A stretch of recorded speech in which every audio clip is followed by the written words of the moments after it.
Plot: Kubo and the Two Strings, 2016. Written by Andrew Collins. From the creators of Paranorman and the Boxtrolls comes the story about Kubo, who wields a magical shamisen and whose left eye was stolen in infancy. With a snow monkey and beetle at his side, he must subdue his mother's evil sisters and his grandfather, who stole his eye. Voiceover off. When you're blind and watching movies, what will you find? A blind superhero whose superpowers are acting like he's not blind. A sighted actor over dramatically touching people's faces. Or maybe the whole joke is that they're bumping into different places. A spectacular, macular generation. Tunnel vision to your television. And do they off this movie with audio descriptions? They're movie buffs who know their stuff. You'll be thoroughly entertained. Join Sky and Melissa throughout film history and Citizen White Cane. Hello. Hi. And welcome to Citizen White Cane, the podcast that may not see into someone's soul but can see through a movie's bullshit. My name is Sky McLeod, I'm Melissa Bukta. and we watched Kubo and the Two Strings. Yes, Kubo and the Two Strings. It was my week to pick, and I've been, it's just been a bit of a crazy couple of weeks for me, so I just decided, you know what, I want to talk about something I love and something that's really fun and beautiful, so let's talk about Kubo and the Two Strings. Nice. So you had seen this movie when it came out? In Is that correct? theaters, yes. This came out in 2016, and that was it was actually after I'd moved here to Portland, but I had come back the summer of 2016 to Fairbanks to work with the Fairbanks Shakespeare Theater. Oh, okay. So me and a couple of friends, Fairbanks friends, went out and saw this, and like pretty much all of Leica's films, I adore it. This is probably on the top. If I was going to rank all of Leica's films, though, this is the top for me. Oh, wow. Okay. So we have sort of we have blind characters, kind of. Yeah. It's a little bit Okay, like full disclosure, it's going to be very hard to talk about this in a sense of realism because it's not. This is you have to approach this movie with bedtime story logic because that's what it is. It's a bedtime story. It's a fairy tale. I that's not saying that, you know, we can just excuse everything or that there's nothing to talk about. I think there is still things to talk about, but you know, realism isn't going to be one of them. right. Yeah, I think, well, it's interesting because I had not seen this movie until yesterday. Okay, cool. So I was coming in with a fresh eye, like Lovely. fresh eye. Perfect. Yeah. But I thought it was a gorgeous movie. Definitely.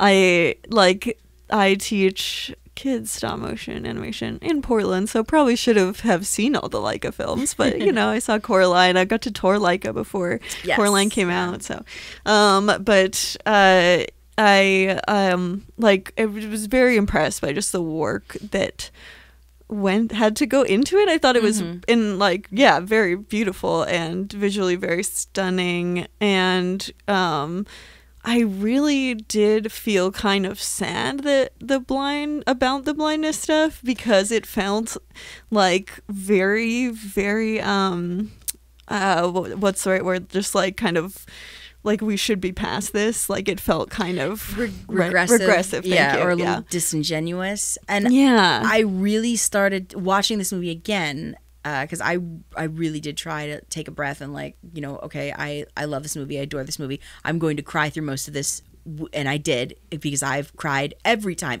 Even when I'm just watching this for fun, I would cry every single time. By the end, I'm a sobbing, gibbering mess, which is absolutely what happened.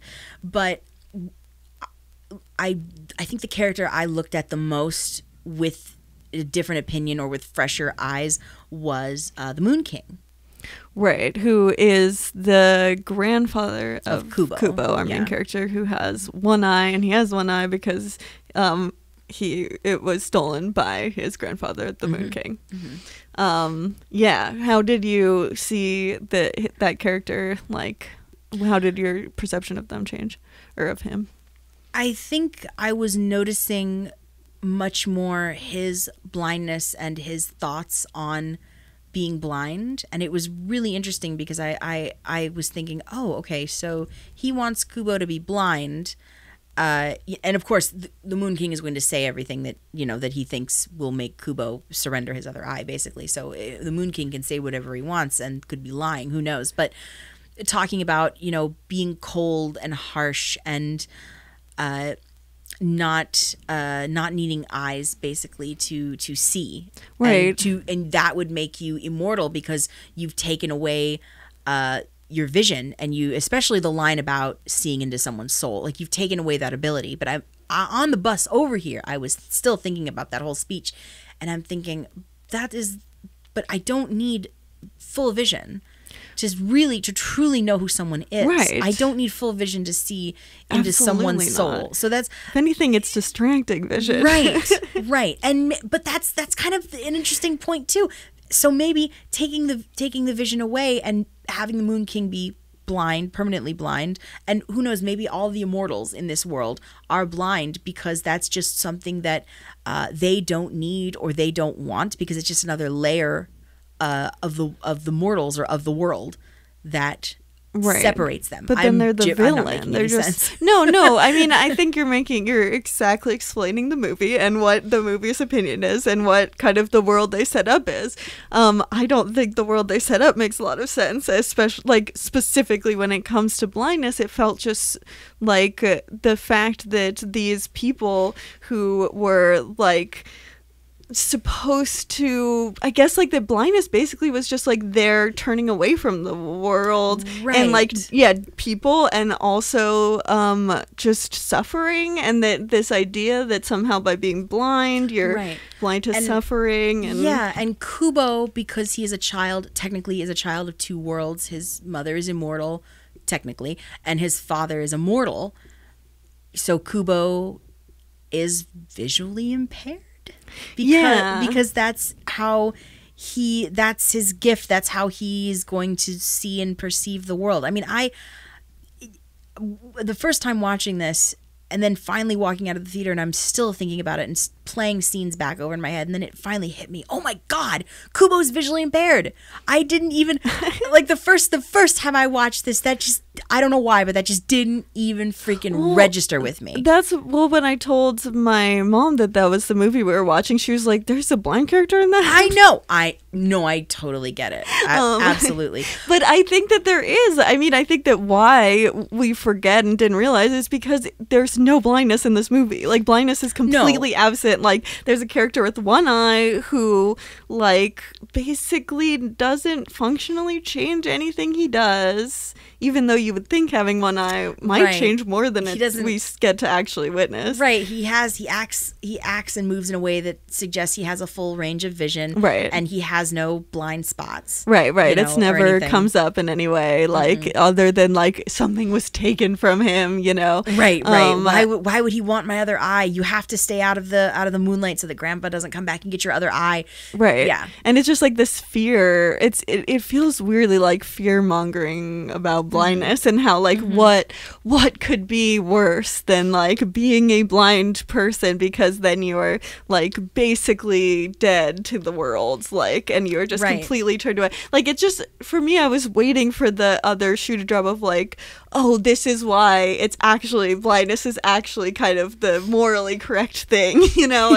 and there's this whole narrative that's being built about how you steal the eye, but there's I don't know, just somehow I kept being somehow it can't be this bad. It can't be that blindness is so specifically made out to be this terrible thing, and that taking away eyesight is the worst thing anyone could ever do to you. But then it's never questioned at all. In the end, it just isn't kind of questioned. But what I will give the movie points for, and obviously spoilers for Kubo if you haven't seen. Yeah. Okay. We always spoil movies. Spoilers for Kubo. But I mean, honestly, first of all, go watch this movie. I mean, go watch anything by Leica. If this doesn't run, or this movie doesn't rub you the right way, fine. go watch all of Leica's other work because they should be recognized a whole lot more than they are. That's end of Leica rant. Anyway, I could go on. Yeah. No, totally. But what makes me so happy about this movie, and the reason why I can kind of sort of get past the Moon King and his arc and the way blindness is treated, is because in the end of the story, technically neither of them are fully sighted. They are still visually impaired. And that last shot of Kubo with the spirits of his parents, and his mother pulls back his hair to reveal his eye and the eye patch, and it's like, okay, we've come full circle, and now you've accepted this and you're proud of it. You know, he spends the whole movie with his hair in front of the eye patch, and that's, you know, that I'd forgotten that Kubo is technically visually impaired. You know, because it's weird that he covers the hair, which I always kind of, I don't know. I found it kind of annoying because I was just like, literally, someone could just have bangs in their face, and then they're apparently as visually impaired as he is. The fact that it just kind of felt so like he didn't even wear the eye patch with pride. It felt like a very hidden thing that like a character design could be such that it's like. And then the fact that the mom, every time she like becomes aware, is like, what happened to your eye? And it's like, you can't even see that he has an eye patch. Why do you keep asking that? Well, and then, oh my God. So especially watching it this time around, Kubo's mother in the beginning, before she's turned into a monkey, I totally read that and have read it every single viewing, honestly, as bipolar.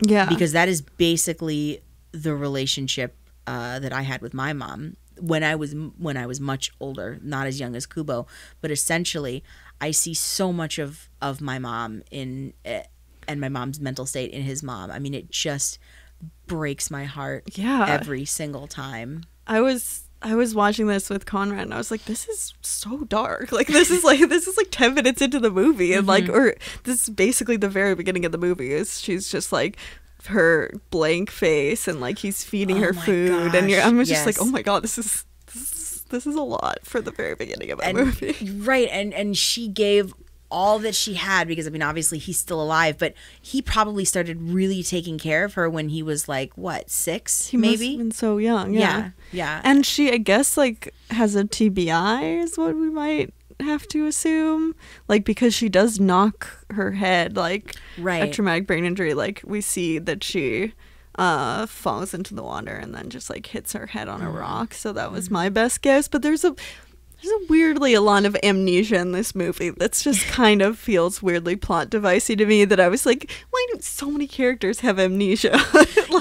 This movie is, if I am going to, my criticisms for the movie would be, it does feel very much like we're going to A to B to C to D. You know, there's a direct plot line, which, you know, every movie has plot, but this one it's essentially a fetch quest. It feels and plays a lot like a D&D campaign. Yeah, I could see that. And I think because the movie looks so beautiful and is and the characters are so interestingly designed, I think a lot of the visuals work really hard, and it's easier to look past that.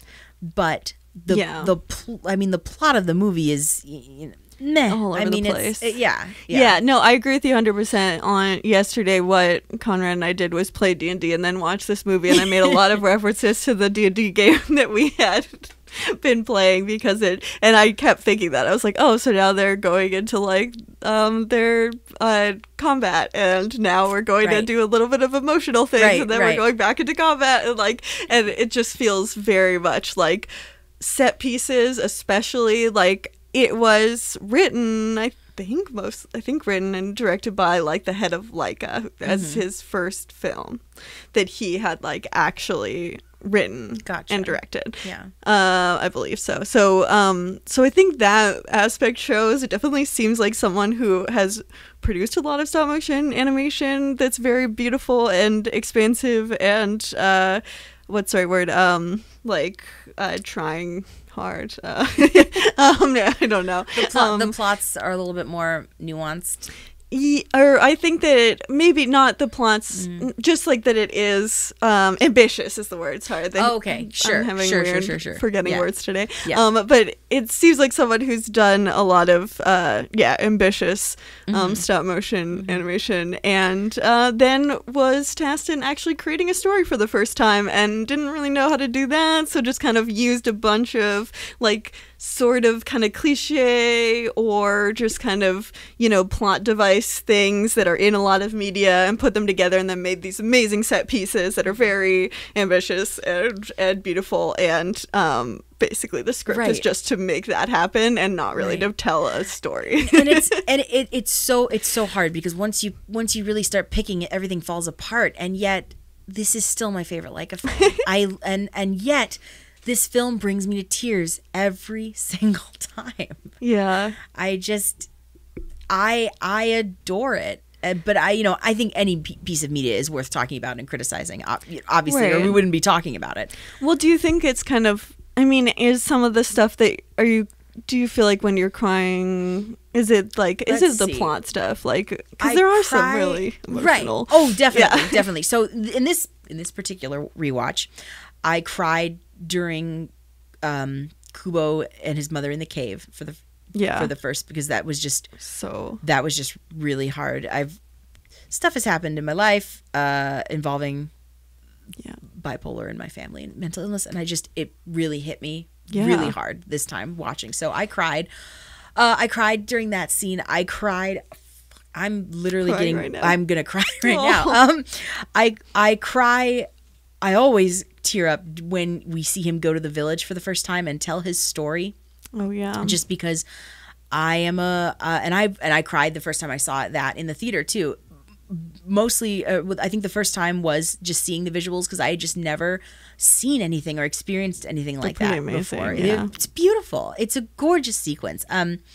But I cried because Kubo is this wonderful visually impaired storyteller who creates and acts and makes this thing. And it's just, it's his voice and his words and his music, and yes, enchanted origami, sure, but it means so much to me as a storyteller. It's like filmmaking. Right, exactly. And I'm just like, oh my God, it's like the antithesis of everything is happening in this little scene.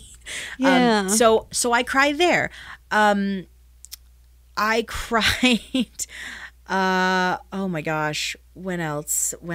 I always cry during the first time when we hear about the Lantern Festival. Oh yeah. When George Takei is showing obviously it's him. When he's showing his little granddaughter how to put up the lantern and how to pray and how to invoke the spirit and everything.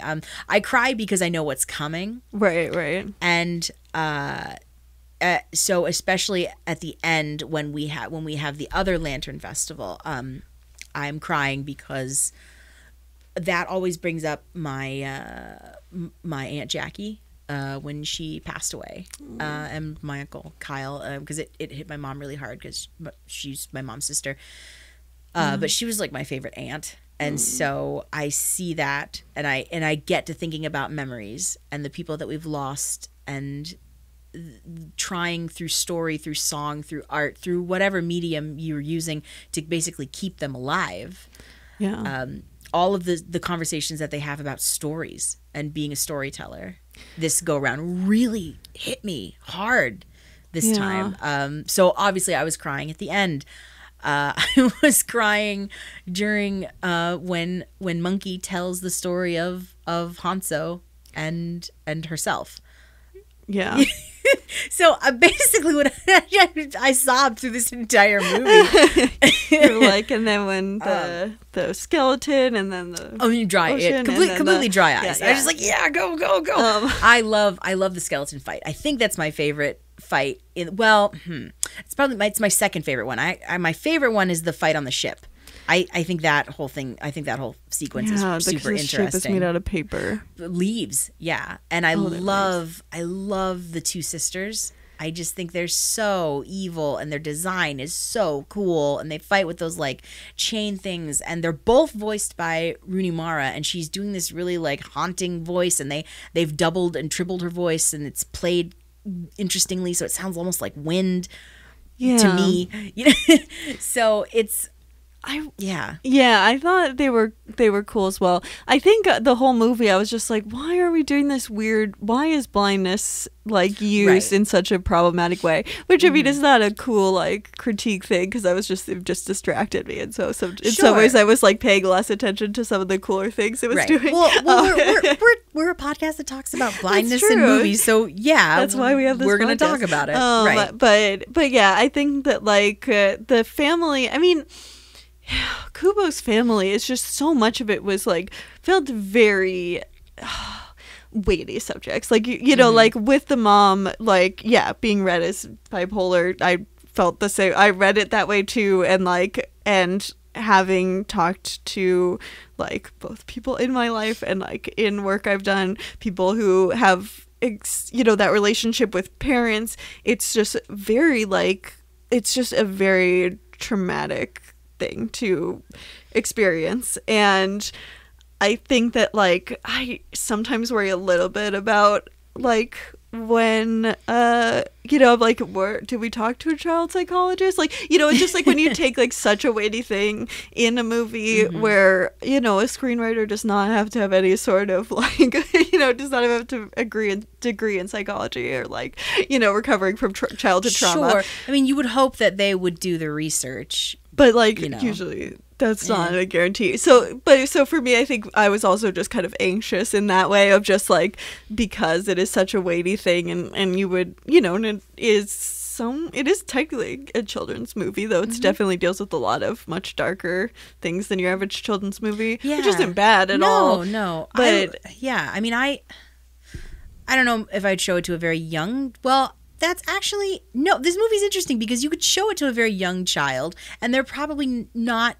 going to pick up on all of the themes. It's just pretty. It's pretty paper and action and everything. But I think it's special because the older you get, you watch it and you see new things. There's the potential to see new things every single time. Though I actually think the child's view of just like the pretty things is actually, for me, I was like, that would be the best way to experience it, because I felt like that was the most exciting part to me. Oh yeah, I mean, it's cannot overstate how absolutely freaking breathtakingly gorgeous this movie is. I love stop motion. I love how tangible everything is. I love that everything looks rough and textured and just weathered, and when it needs to be, the fact that you can just walk in and hold everything in your hand. It's so exciting. It is pretty amazing. Sometimes just watching, I looked at behind the scenes stuff, because sometimes just watching filmed things of like what they like when it's not actual stop motion animation, but just filming like the sets in Leica, like actually are even cooler, because you're like, you just want to like just looking at it and knowing, because when they're moving in stop motion, it's like you're making them come to life, but to see them in their kind of still form is almost more amazing to me, because it's like you're so aware of just how much work goes into like every single aspect of it in the physical world, and its three-dimensionality is also like especially apparent. So I got to go to, unfortunately I could only go once, but I got to go to the Leica exhibit. I know. I mean, Conrad and I were talking about that because we both went. It was so cool. I spent hours in there. I don't even think I went around to the rest of the museum, and I usually do. You don't have time. Just did not have time. Cool. I just was like, leave me here. I'm just gonna stay here.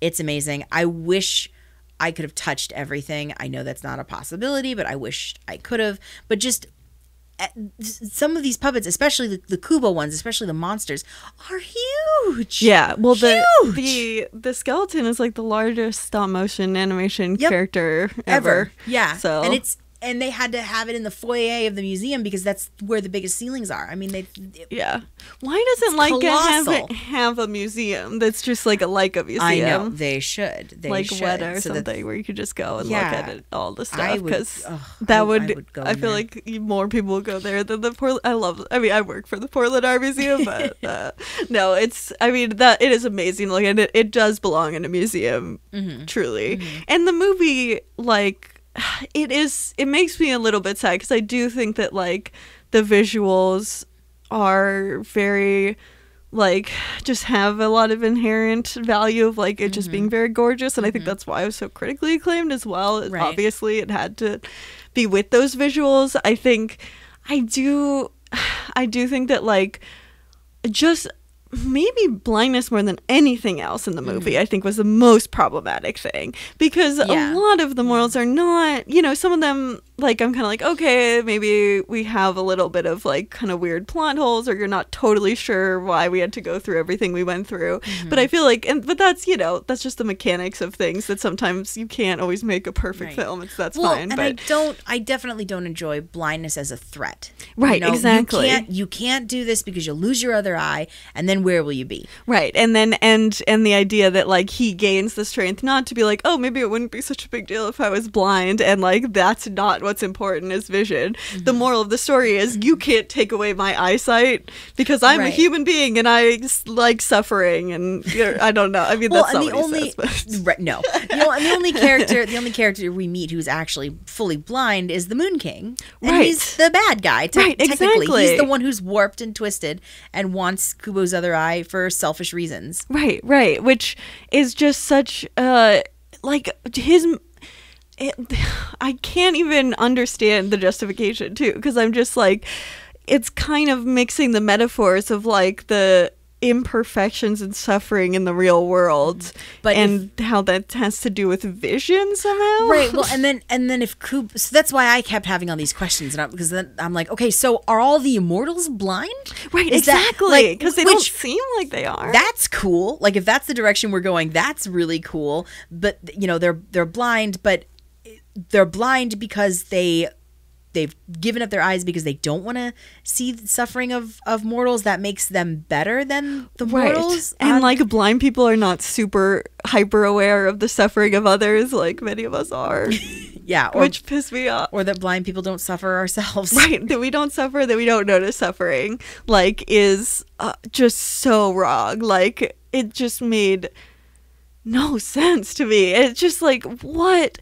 I don't know. Part of me was like, we've watched things from, like, the 20s that, like, had a better idea, like, not 2020, like 1920. Right, 1920s. And I was just kind of, it just made me a little bit sad that I was like, this is 2016, like, and it's a really cool, I do think Leica's really awesome, and I love, like, the movies they're making, it just as what they're doing for stop motion and the future of stop motion. I think they're I don't want to say single-handedly because that's not true, but they are a major studio keeping stop motion alive, keeping this art alive. And yes, maybe some of Kubo and some of their other films have a few, like, CG enhancements, but to be honest, a lot of it isn't. Motion. They're almost entirely stop motion. Right, even the faces, because you go in and you see that wall of faces. Because nowadays, what people will do is they will CGI the face. Yeah, no, they just do Leica's the walls not doing that. Yeah. Yep, they are literally take the face off, put the face on. Right. It's amazing work, and also another reason why Portland's one of our cool claims to fame is Leica. But yeah, no, I mean, I think that's why it was such a bummer that you had this kind of just like a blindness representation that I just kind of sometimes want to deny ever existed when I'm feeling depressed, because it will just make me so depressed to think that this was ever a thing, and to be like, oh, maybe we've not moved forward at all. To make this a perfect film, I would have really loved Kubo to say, even if it would sound lame or be whatever, but I would have loved some acknowledgement, this is the way I see the world, and I like it. I like me. I'm not ashamed of me. And granted, even though you kind of get that in the last shot, with the hair, and you don't necessarily need to say it, essentially. Well, yeah, but you do once you've fucked it up so much in the movie. I'm just like, could we have just gotten some like verbal acknowledgement, please? That's not a big deal. Some kind of yeah. Also, his other eye got taken away. There are worse things. And what would happen? Do blind people just like shoot up to immortality or something? Like, I don't understand. What do blind people in this world do? Like, what if people born blind who haven't had their eyes taken away from them? They just don't have functioning eyes. Like, what is going on with them? maybe the Moon King and the other immortals just like are just out there stealing eyes from kids, you know, just to bring them up. I guess. Eyes. I don't know. I don't know. Why are they stealing? Because it seems like the eyes are like. Seems like they're supposed to be blind, but again, the characters don't act blind who are up there. And we see like in a dream we have who basically turns out to be the Moon King saying something about blindness, but then we have to kind of assume that it's like not it's very weird, but like I was never totally sure. I liked how in that scene in the dream he's like, well, I can see like you're distracted. It's like the classic, you're distracted by your vision. I was like, yeah, that's correct. Yeah. And then it's supposed to be like a mirage that's like to fool you and to make you do something stupid. It's like, wait, but that was sensible. But that's how Grandpa Moon King was going to lure Kubo. Right. But then it's like not seen as, oh, maybe there's some wisdom in that. It's literally seen as you fell for this dumb trick, you silly child. That, exactly. Of course, a blind person is, can never see suffering, like, or can never, like, be a true human being. Like, it is kind of saying that, like, there's the mortals that get to be sighted, and then there's, the people who never have to suffer and choose to, like, be happy all the time and never suffer, who are blind. And it's just like, what? Like, truly what? Like, I don't understand that at all.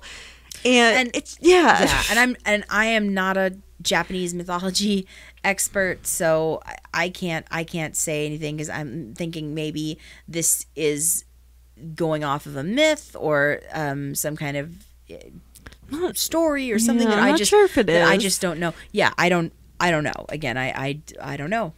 Yeah. I don't think it is, at least from what I was like looking up. I didn't come across. I know the styles of like the art were based off different Japanese art practices, whatever the right word would be. I mean, as far as moon stories go, I know about the rabbit in the moon, which is a Chinese and Japanese myth. I know about the main moon story I know about is the Tale of Princess Kaguya. Which is a really great story, but it does not involve a Moon King. Right. I don't know. I mean, like, maybe I could be wrong though. I don't know. I don't know. I'm not an expert. But I think even if it was based off something, I still think you gotta like bring it into the time period you're exposing people to now this story. And even if you're like, oh well, the source material was really ableist, so it's fine, it's like you can't, and that's not an excuse. I have a sad feeling that a little kid is watching this who has full vision, will come away and be like, well, why didn't he get his other eye back? Why would he want to be blind? Wouldn't he want to see?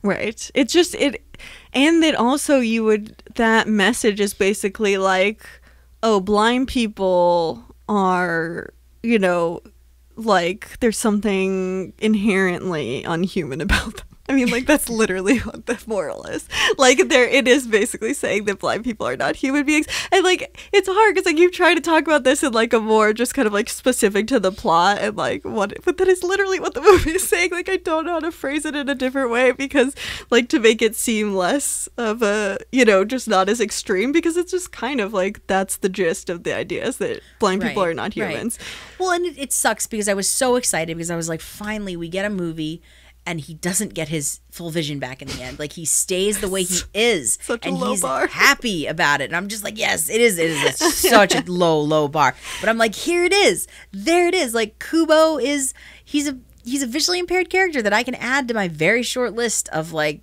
visually impaired characters. Shrug. Yeah. Yeah. I mean, obviously, what I'm not going to do is sit here and compare him to Toph, because you can't. Yeah. Well, he's also like, I think the plot, in a way, I think the reason why he has one completely functioning eye is because I didn't really totally want to write a visually impaired or blind character. Probably, yeah. Which, you know, it is something that, and just to like talk about terms, like something that bothers me is like when people are like, talk about, Anne Sullivan as being like a half-blind person helping Helen Keller. I'm like, no, she's blind. Like, you're visually impaired. She's visually impaired blind. Yeah, like that is the same. Those are completely interchangeable words, and nobody's half-blind. They either have enough vision to completely function in society and not need to like deal with it, or they don't, and then they're blind. So that stuff really bothers me. But like, I do think part of the reason why they wanted to have him not like have a completely functioning eye is which again they kind of failed because they probably should have done more because he is still would have been more visually impaired than he seems like he is. But I think that like part of it is they could always be like, well, he's one functioning eye, so he doesn't have to act blind, or we don't really have to deal with any blind character traits. Like, it did seem entirely like a cop-out to me, and I think we have every right to claim him as a blind character. And as a character he is I think as a character he is like, you know, he's not a negative portrayal. No. It's just the entire movie kind of creates a really problematic idea about blindness and disability. And I think that in the end, it's really disappointing that his big victory is he got to keep his other eye. Like, it's not just that he didn't have to, like, be regained sight. Like, it really did feel like the victory was, like, that he was not, he was not completely blind, like, and that was basically the main, that's what he was fighting for the whole time in a way. I mean, I don't know, to play devil's advocate, you know, I feel like someone would say, well, would you really want to watch an actual, you know, fully blind person try and do all, like, a fully blind person couldn't do all the things that Kubo can do. Right. That I was thinking that in my head as a dumb like counter argument. Right. Yeah. I reject that argument. I think you could have crafted the movie in such a way that he could have done those things or modified, you know, you those can things. Literally make any character in anything blind. You just have to change the story to be more interesting. Right. Sorry. I mean, his magic power comes from sound.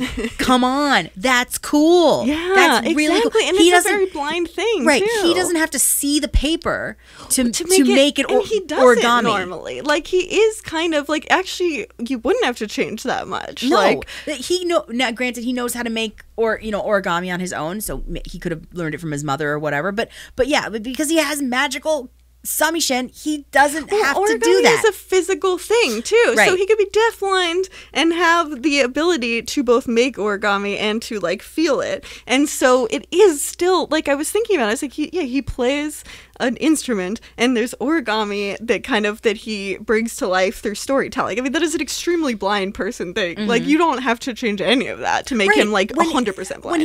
When he's telling the first story about Hanzo, I mean, he doesn't have to watch the paper. He doesn't, I don't think. No, not really. You know, he's I'm a not storyteller, right? And I'm not sure if he's necessarily watching the crowd either. He's just absolutely enraptured in the story, right. in the music, and what he's like Homer, who is also blind. Yes, but like, why not just make him fully blind, and then you would have, like, I mean, you couldn't have him. The one time his sight is important is when he gets basically pushed underwater by these weird siren eyes that make it that because he can look them directly in the eye. So technically his vision, all it did was put him in danger one time and nothing else. So like, I guess like you couldn't have done that thing if he couldn't see it all, but it did feel like a lot of the times, I mean, it is kind of weird that his vision was in the end the thing that was a weakness at one point. Yeah. Which kind of almost is like the rest of it, that it's just saying that, you know, vision is the hard thing to have. Like, vision is like about suffering, and like blindness is where you are free of all suffering for some reason, which is just, so ridiculous. But it's a very just kind of black and white, very stark metaphor. There isn't really. But it's like not even to do with it. It is black and white, but then also just kind of like just incomprehensible as well, because part of me was like, what are they trying to do? Like, it just felt in the end it got so muddled that I feel like that's why no one remembers that there's blind characters in this movie, because it is just so convoluted that you just at a certain point are just like, I don't know. Sure, like it's sad because his family died, like his parents died, and that if his family was trying to separate the parents, like that's enough of an emotional thing. I don't know why you need any of them. And I gasped, even though I knew it was coming. I gasped when Hanzo dies a second time. That's horrible. His mother dies in his arms, and I'm like, okay, it's fine. He's got Hanzo, and then like a second before it happened, I remembered, and I'm just like, oh no, he doesn't though. It's really terrible. Oh my god, it's awful. It's awful. It's weirdly. I mean, part of me was like, this kid is like more. I mean, kids are durable, but part of it was just like, good God. There's like, I would feel bad if a kid watching this who'd actually gone through what Kubo went through. I feel like they'd probably be fucking pissed. They'd be like, it's not that easy. Like, no, this is not at all. Just like it felt unrealistic how much he was like, okay, my parents have both died. My entire family is evil. I guess I'm going to go fight my grandpa now. All right, bye. It's just like a very. But yes, all that being said, another reason I adore the ending of the movie, I mean, the Lantern Festival and everything, but another reason I adore the ending is I love, I love the way the grandfather's story ends. It's so, just because I had just, well, not just, but I had been watching Studio Ghibli films, and I've been branching out as far as, more types of storytelling that wasn't Disney, that isn't the philosophy that the villain has to be destroyed. You have to end the evil. You must end the villain, and that's what I love about about Eastern storytelling and on all these new stories that are happening. Is it's not necessarily about destroying the villain, and it also doesn't have to be about changing the villain. But it's about balance. It's about learning how to coexist in the world. Yeah, which can be interesting depending on the dynamics of like... Right. And although I kind of think, oh, wow, well, Kubo's grandpa really got a pass, didn't he? Yeah. But in the end, Kubo lost his mother and father, but he gained a grandfather who loses all his memories. So definitely the definition of being completely changed with no recollection of. Which also, here's another question: is the grandfather blind? I think he's like Kubo because he opens his eyes and he's got one eye and then one cloudy eye. So so one of his eyes is Kubo's then. Could be, maybe. That's what I was thinking. So that's the other question is like, is it that the grandfather was blind and was trying to was he trying to take away Kubo's eyes for Kubo's sake, or was he trying to take Kubo's eyes so he could have eyes? Like that I never fully understood. I think he was trying to take Kubo's eyes so that he could have eyes. Okay. Because who else? He was power hungry before all this happened. So who else would he give Kubo's eyes to but himself? I wish that was more clear in the movie, because at least that would make it a little bit easier to talk about. Like there's some implications of that are like, kind of a blind person that just can't handle it, like with so much internalized ableism that they go to these extreme levels. And there's some problematic aspects of that, because then you have like all blind people are so need to be sighted so bad that they'll take away some child's eyes just to see, like, which is not the best representation in general, but at least that's something sort of coherent as an idea that we could then talk about. But it's like not super clear given a lot of the stuff that he does, like that the Moon King does. It's really unclear if that's what the purpose of taking Kubo's eyes are. Like it's very hard to tell if he wants them for a purpose or if he just wants Kubo to not have them. And I really just don't think the movie makes that very clear. Right. Well, I mean, it sounds like a lot of what Kubo is suffering is from his grandfather it all stems back to his mother. She was an immortal who came down to Earth, fell in love with a mortal man, had a kid. Yeah. And now Kubo is going to suffer. Steven Universe for a much better portrayal of this entire idea. But like, sure. It is Yeah, I mean, I think that some of it did make me think of Steven Universe in a way where I was like, oh, okay, well, they didn't like do much of weird ableist shit in Steven Universe, so I'm slightly more dear to them at this point. But Steven Universe also has like 8 seasons yeah, to tell it has a story. a lot more this time is to tell hour a and a story. half. Yeah, which is true.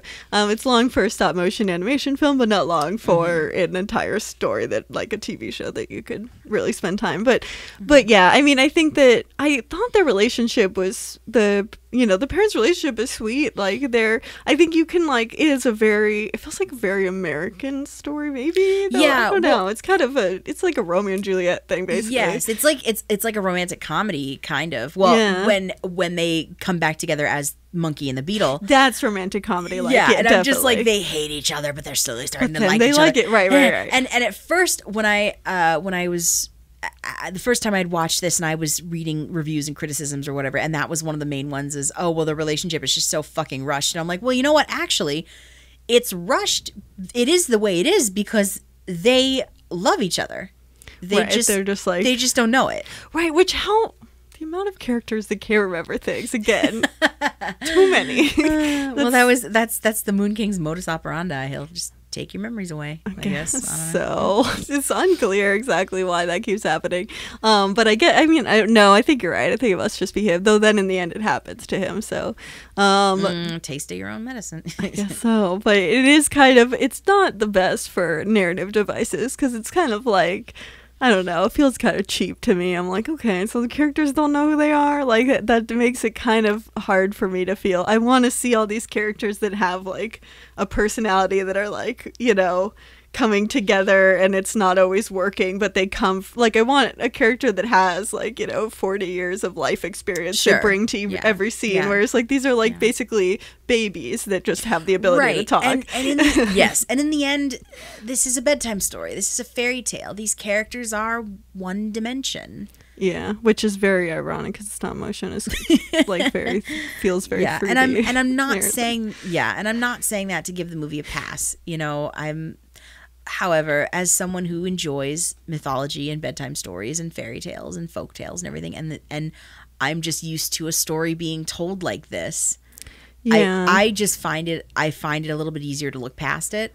But we have to look past it. Like there's things to be looked past to enjoy it. Like I think that's something we both agree on is that you do actually have to look past. Like it's not like this movie has a really great portrayal of blindness and it's beautiful and like you have to look past the blindness stuff to be like, wow, this is beautiful and it has emotional resonance. And like the blindness stuff is just inherently a barrier to enjoying this movie. Like there's just not a lot about it that's good. Which is sad because I really wish that could have been reworked or removed. The barrier to entry would be much easier, especially for someone who's blind, visually impaired. I would love to recommend this movie to people, and I still will. I mean, I'm still gonna even through this whole conversation, this still has not changed my opinion.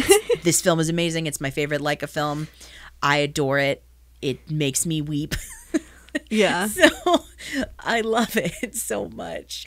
But I think that's what is fun about media criticism is you can really put it up to put it under a lens and a magnifying glass and talk about it. Right. Yeah, I think for me, because of the sort of inherent morals about blindness that are so problematic, I would feel uncomfortable with a child watching this.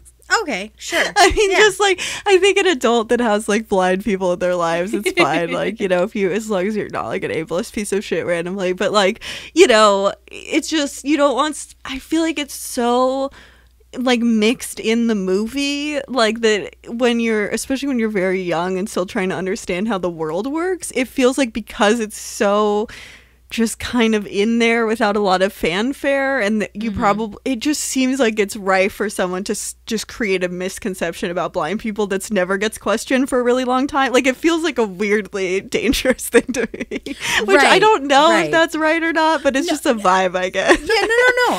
I totally hear you, and it is definitely, oh my God, Kubo is this blind, visually impaired character that I can latch on to.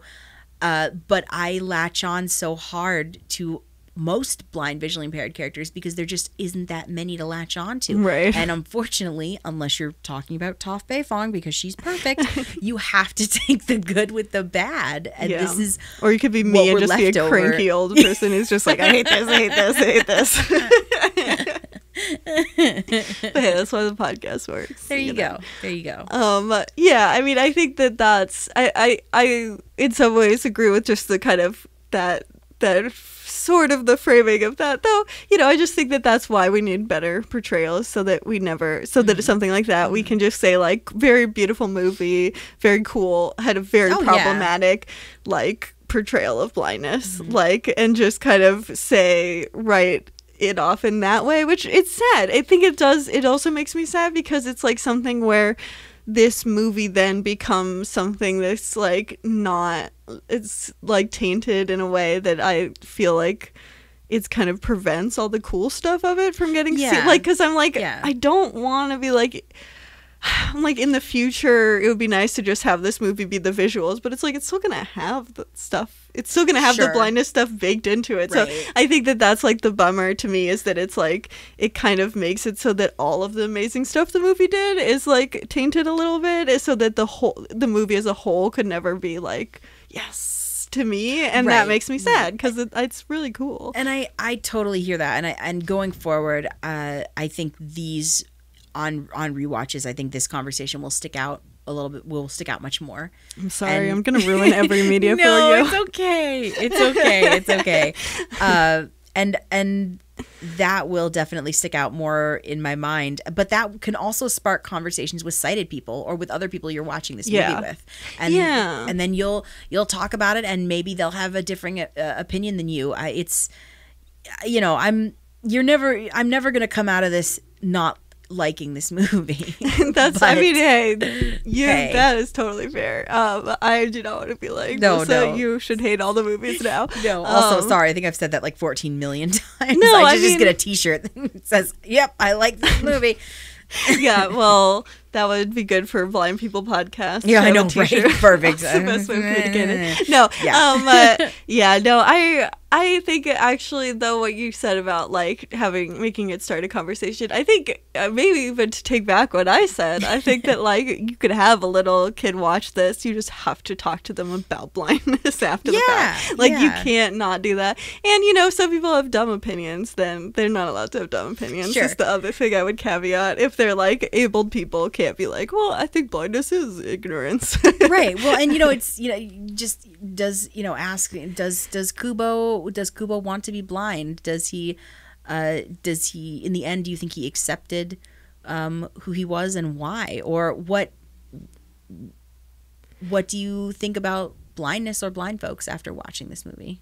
Right. And maybe just saying like, I think it's also important to like have the meta conversation of like, yeah, sometimes, there is kind of disability in general is not always like seen by everyone, and who makes movies is necessarily the same way that, a lot of disabled people do. Like there's not a lot of disabled people in media, and so sometimes that can kind of make portrayals of disabled people not overly, can kind of make it more problematic. I'm trying to use children like words that all kids are gonna know, but like and in the end, I don't think a disabled focused or disabled story is what the writers wanted to tell. Definitely not.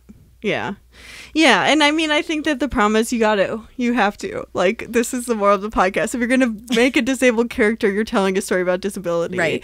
And like, I remember I was TAing a class, and there was someone who had made a short film that was about like that involved a gun as like kind of the primary thing, and I was like, what do you feel like the political message of the movie is supposed to be? And they're like, well, I don't think it or like about guns specifically. Right. And they were like, I don't think it has one. And I'm like, saying it doesn't have one is still a political position. Like you cannot avoid it. Once it's Chekhov's gun for having a political opinion about guns.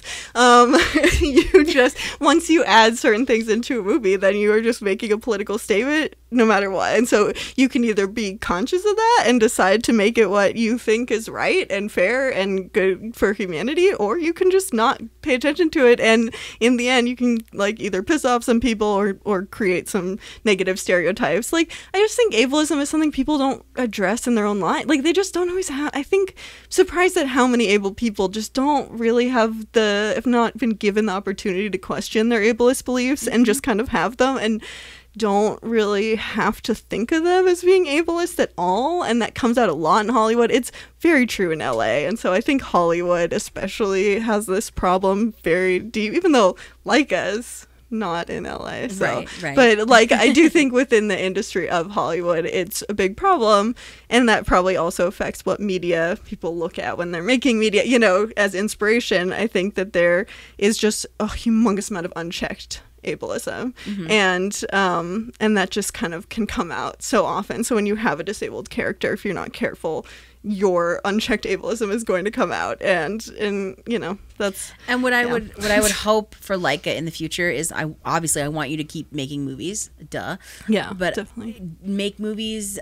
Try again. I want you to make a movie about a disabled character and do it differently. Have a disabled person come in at the beginning before you've really broken the story and tell you what, you know, what's working, what is it. Maybe if you have like a vague story idea, get an actual blind person to write the screenplay, you know, like get us involved very early on in like decision-making processes before scripts are stories even getting fully fleshed out. Because if you put us in way later, there's not much we can do. Like, we need to be there at the beginning of the process, and then, you know, then you can make better stuff. But I just think that should be a requirement if you're gonna have like disabled portrayal.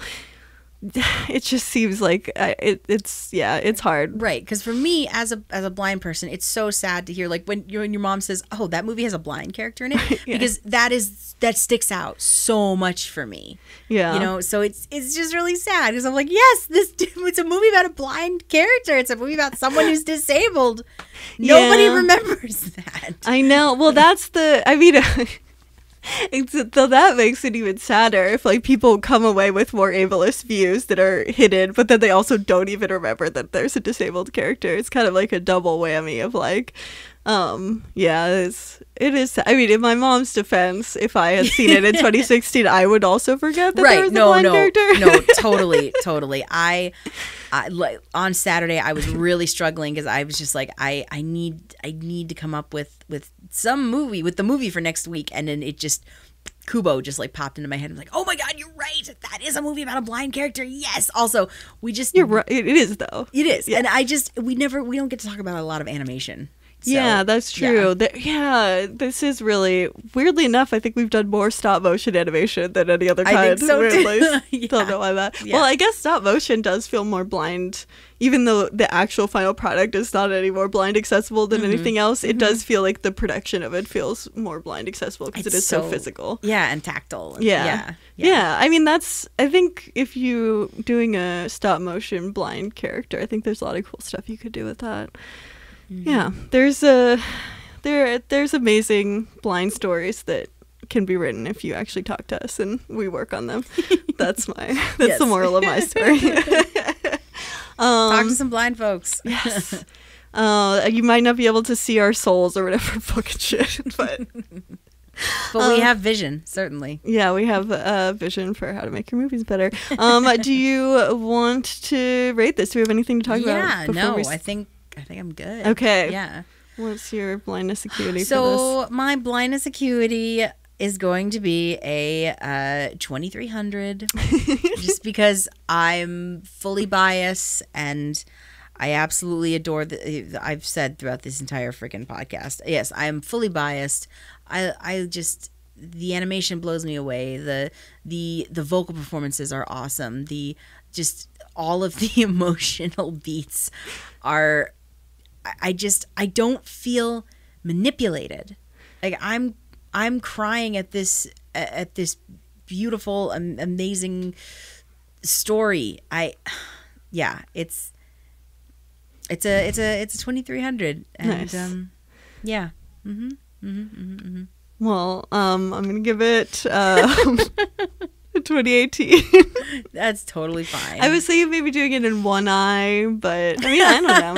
Maybe in 2018 in one eye and like something a little bit worse in the other eye. But yeah, I mean, I think that like blindness is the big problem with this movie. If you are 2018, well, actually, I shouldn't say that because Conrad's 2018 and he also had the same problems with it as I did. So maybe you wouldn't enjoy it. But it is made. The visuals are amazing, and so maybe like even though as blind people we both still did very much appreciate the visuals, maybe you could appreciate them more if you had 2018. I don't know though. Maybe not. But it is a gorgeous movie. I wish that like there were some things. It doesn't have audio descriptions, and there were some things where I just wanted to know more about what was going on. So I own this on Apple. And it did have audio descriptions. What? Oh, yeah. I'm so mad. Amazon, fuck you, man. Fuck. I wasn't sure where... I didn't ask you where you streamed this. No, it shouldn't have to be the platform. The platform should not... Every platform should offer the audio descriptions if they're available. That's so stupid. Damn, like, I went. So sorry. No, it's not your fault. I'm fucking pissed, though. At Amazon. Normally pissed at Apple and also Amazon. I'm pissed at both of them most of the time, but now I'm pissed specifically at Amazon. That's so stupid. Oh my god. Like, we were watching Marvelous Miss Maisel and they had audio descriptions. Really? And that's like an Amazon show. So I don't know what. Whatever. That is so dumb. Whatever. Yeah. But the audio descriptions are good. Okay. They're good. That's how you knew, and she put that, because I was like, how did he, like, Conrad was trying to do audio descriptions and he did a decent job, but there was a lot of stuff that the audio descriptions definitely helped me notice things that I hadn't noticed that I first dozen times watching this. So okay, I definitely would have. Well, that sucks. Well, I'm so pissed. Oh, this needed audio descriptions. If you join my family plan, you have access to all the stuff I have access to. So you could watch this with audio descriptions. I rented it. I should have just rented on Apple if I had known. Shoot. Oh, that's so dumb. I was like, I'm going to do Amazon because usually they're a little bit more like reliable with audio descriptions. That can't be right. I don't know. I just sometimes I think Amazon's sometimes cheaper. I don't know. I'm mad at both of those companies all the time. So, but sad trombone. Oh gosh, that's such a bummer. Well, okay. Well, I guess this is good to know if you're listening to this and want it and still are like, I still want to watch it and see it. It has audio descriptions on Apple. Yep, on Apple it has audio descriptions. Yeah. Oh, that's so stupid. Okay, whatever. It definitely, I think, benefits from audio descriptions, having not seen the one or not heard and seen the one with the audio descriptions. I could tell you for sure benefits having the audio description. But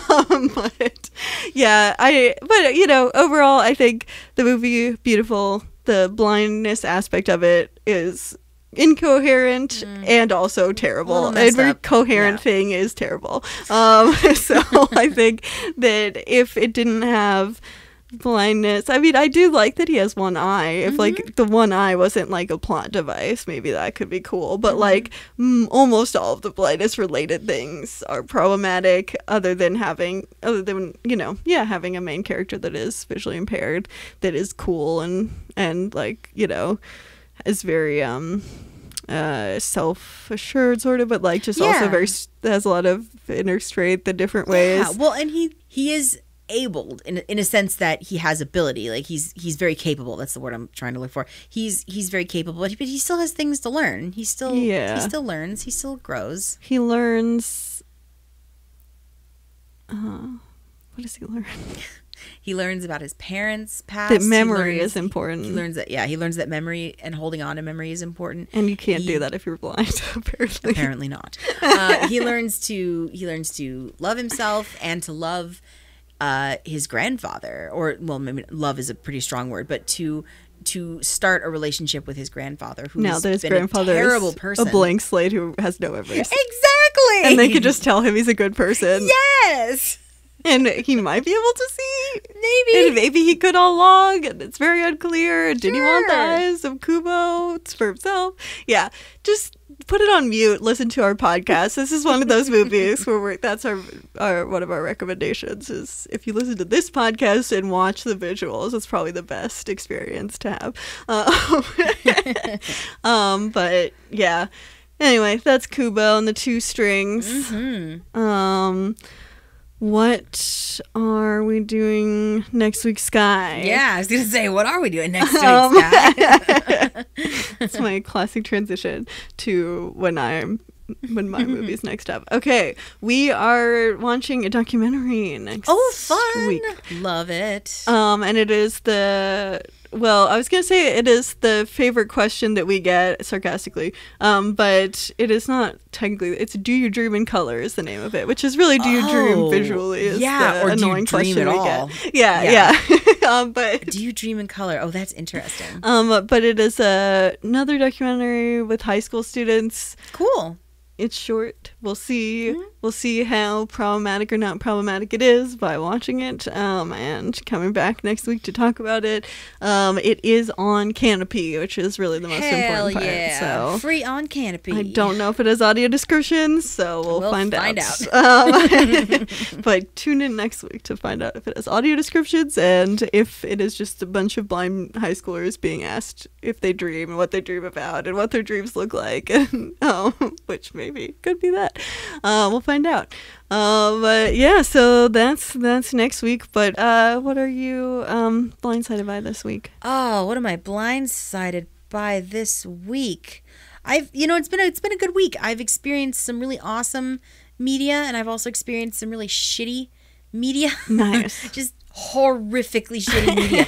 But I think I'd like to talk about something that I actually really am enjoying right now, which is a Netflix show called Sweet Tooth. Ooh. It is based on the comic book series of the same name, Sweet Tooth. And I remember this was a comic that was coming out. It's finished now, but it was coming out weekly when I was in college, still living in Fairbanks, and I would see the issues at the comic book shop, and the covers were always really eye-catching because the style is very illustration. Nice. And it always featured a boy with deer antlers and deer ears.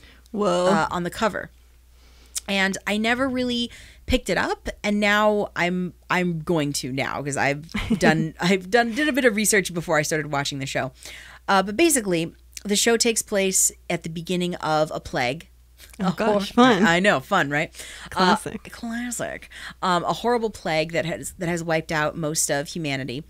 And in the midst of all of this awfulness that's happening, these children are born, but they're born hybrid. So they are half human, half animal. So the doctor goes to the maternity ward, and he looks through the window, and he sees all these babies, and he notices there's a baby with kind of like a cat nose and cat ears and a tail, and the baby is purring. Oh my gosh. And there's another little baby that's got porcupine. So the baby has little quills down his back, or her back, I'm not sure, and little porcupine ears. And there's another baby. They're really cool looking. They're actually, I think they're beautiful the way they're designed. So that's happening. But the main story is about Gus. He earns the nickname Sweet Tooth, but his name is Gus, and he's a deer hybrid. And he goes to live in the forest with his father, played by Will Forte, who is amazing in this show, actually. And he goes to live in the forest with his father so that his father can protect him from the world, basically. But unfortunately, even though they're in the middle of Yellowstone, the world still finds a way in to their sanctuary. Of course. Yes. And so the series is about Gus trying to find his own way in the world. And nice. Coming of age. It is very much coming of age because he's essentially 10 when the story is happening. Very Ash Ketchum. Isn't he 10 also? Yes. Probably Harry Potter too. They're 12, 10. But yeah. Is he 12? Oh, okay. Never somewhere mind. in that range. Ash Ketchum, I'm pretty positive, was 10. I know, and he sounded like he smoked 3 packs a day. Anyway, that always was like, what? Conspiracy theories. It's so weird. Anyway, Sweet Tooth on Netflix. It's really amazing, actually. It is. It's beautiful. It's so, everything is so detailed, and The little boy they have to play Gus is amazing. I mean, he's got to do some real heavy lifting. Yeah. And he's completely natural and believable. And I am really enjoying spending time with this character, and I feel for this character. And it's only been one episode, and I'm super excited to see where the story goes, because I'm just not very familiar with it. Nice. But I've been looking for something to binge, and the first season is out on Netflix, and it's called Sweet Tooth. Awesome. That's good. It's always any Netflix show that to binge watch is always. Oh, and it does have audio description. I was gonna say, well. yeah, because is it a Netflix original? Yes. So yeah, it's got audio description. Nice. Awesome. That's really cool. I'm gonna check that out. Yeah.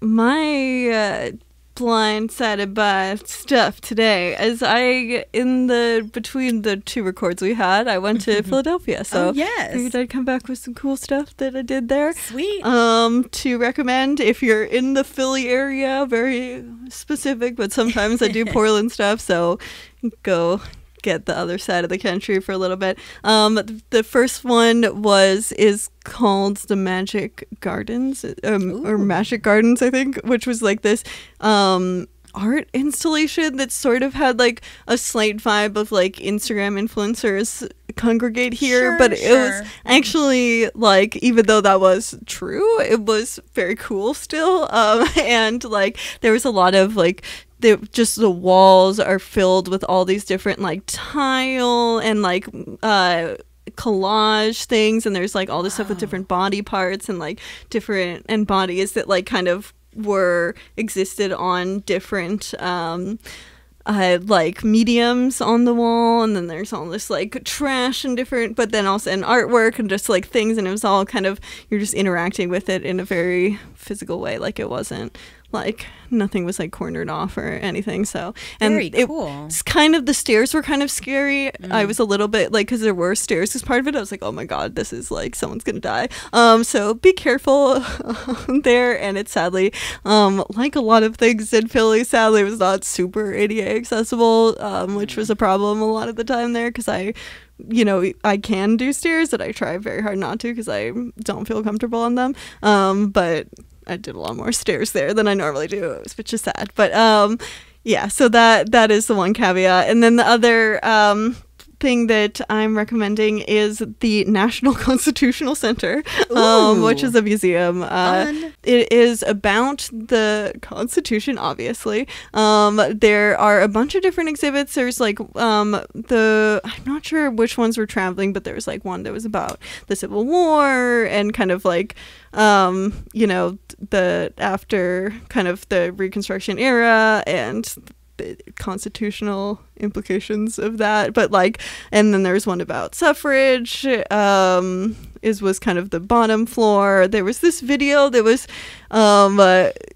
had audio descriptions, but they didn't work. It was like a show, and it was really sad. And the one there was very like apologetic and was like, this is supposed to work. It was like, you could come back like anytime you're in town, like. And I felt so bad for, it's supposed that I felt she was very sweet about it, and it was I think as disabled people we're very used to those kinds of things. Yep. So, but it was like someone actually performing, so I was like, oh, it would have been cool to have like audio descriptions, because it's like someone in person performing, but then there was a lot of videos around them, and so it would have been cool. But yeah, so Conrad did his best to do the audio descriptions, but if you go, hopefully they'll be working. Art installations in museums, that's my bag. You're speaking my language. Yeah, and there's a lot of stuff. Like, we could only spend there for a few hours there, but there were so many things where I'm like, oh, I could be here for like 6 hours, because there was like this whole thing where there was just different information about Americans that had some sort of effect on the government, and they would just like press them, and there was just a bunch of faces you press on them, and then they had a bunch of text, but it was read out as well, so you could so you didn't have to use your eyes at all, basically, other than to just randomly put your finger on a face. There was so much stuff that had audio. So it was one of those things where I'm like, oh, I could spend so much time here listening to all the audio. Sadly, there was some stuff that was not like, that didn't have an audio version. So also going with a sighted person who can read stuff could be helpful, but if you just don't want to bother with that, you could go listen to all the cool audio that they have. But yeah, it's obviously from a very American perspective, but I thought it did an okay job of walking that line of like not being too anti-establishment, but also not like being America's the greatest thing on earth. And yeah, right, you know, right. That's the place I don't want to visit. Ever. Right.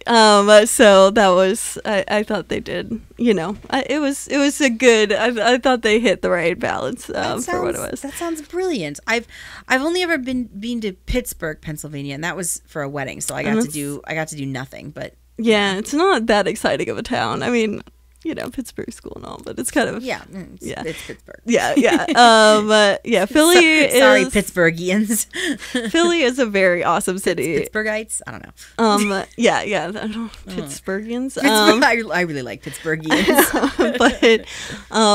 But Philly I would definitely recommend. It is very cool. There's actually a lot of vegan food, just aside, but there is did you see the Liberty Bell? Is that where the Liberty Bell is? It is, though I saw it a while ago when I was last there, but also there was we looked at the line and we're like, oh, we don't care enough at all to wait in this line. Not that it's like it's a bell with sure. Well, crack in it. I want to lick it. I don't think they let you do that. No, but I want to. Well, you could try. I mean, if you don't want to wait in the line, you could just try to like stampede, just like jump the fence, lick it, like you're already doing something you're not supposed to. So but I have a list of just like things in the world that I want to lick. Oh, interesting. Well, let me know how. Yeah, we'll do. That's better than a bucket list, I think. I'll have to come up with something like that. I like that. That's, we should be allowed to because we're blind, so we can't see things. We should be allowed to lick them if we want to. They're gonna let us touch them or touch the stuff. I'm gonna lick it. Yeah, that's fair. I think that's fair. We did a podcast. Yes. It is so hot in my room. So if we get delirious at the end of the episode, that is why. If only air conditionings weren't so very loud. But yeah, we will be back next week, and we're gonna do a documentary. So we haven't done one of those in a while. I know we're due for a documentary, and we will find out if they dream in color, because that is important to know about. Yes. Our theme song is by Lucia Fasano. Our YouTube is Citizen White Cane Podcast. Our Twitter is White Cane Pod. Our Instagram is Citizen White Cane, and our Facebook, also Citizen White Cane. Our email is citizenwhitecanepod@gmail.com. If you'd like to leave us a voice message, there's a link in the show notes. How would you make a Kubo more cool for blind people? Do you know anything about Japanese mythology that you could tell us about? And do you know like a different Japanese myth that involves portrayal of blind people? And maybe we could talk about that on the podcast. Yes. Can you play the shamisen? If so, what can you play us a cover of something? Yeah. What do we want? My guitar gently weeps. While my guitar gently weeps. It's almost in the movie, basically. Yes. That's any of those. There's a link in the show notes. Don't forget to rate our podcast 5 stars and tell people about the podcast, because we'd love to talk more and shoot the shit about blind people in movies. Absolutely. If you have a movie recommendation, send it our way, because we might have seen it or we might not have. Yeah. And we will definitely eventually see it on this podcast. So if you tell us now, it will make the process just a lot smoother for us. So we greatly appreciate it. Let us know, and we'll see you. We will do Dream in Color next week. Yes. We'll catch you then. Bye. Bye. Citizen